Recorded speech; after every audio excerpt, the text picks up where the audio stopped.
for that.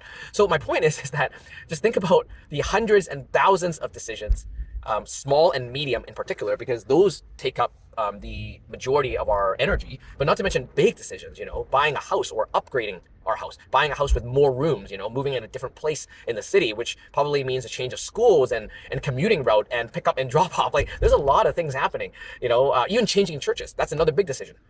When a family chooses to change churches, oftentimes perhaps we're not putting enough thought into it regarding discerning God's will in that matter. And I want to be sympathetic, but sometimes it might be because of something innocent like life stage changes. You have kids and you want your kids to have, I guess, programs that fit their needs and whatnot, or sometimes based on conflict. But my point is that we actually need to think through, and first, obviously the assumption is that we need to know the scriptures well, and we need to have a regular Bible reading individually and as a family, but more than that, we need to, on the basis of scripture, think through the principles of scripture in every single part of life. And that is the challenge. And if we don't, then what ends up happening is because the other writers have talked about how, even in the products we use or the items that we use, there is this worldview embedded underneath it.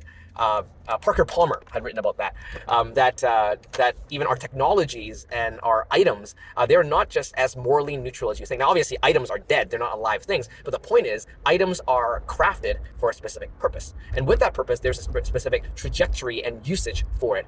And not to mention the way that the rest of the world uses various items or makes various life decisions, if we may extend this conversation, we end up following suit regarding how to use the item, what life choices we use, what we prioritize, which then comes down to the meta narrative, which is the worldview values and the assumptions behind these life decisions. And we just end up following what scripture tells us exactly not to follow, which is Romans chapter 12, do not be conformed to the patterns of this world. And the way around it is, of course, know the scriptures and filter everything through the scriptures in a way that is biblical, in a way that is accurate in terms of its application to the scriptures, in a way that is rational, that's important as well, in a way that's also practical, and to do that through for every single decision. And that is difficult. If we don't do that, I think we'll just keep getting stuck, and we'll keep making default decisions that adhere and reflect more the patterns of this world rather than the patterns of God.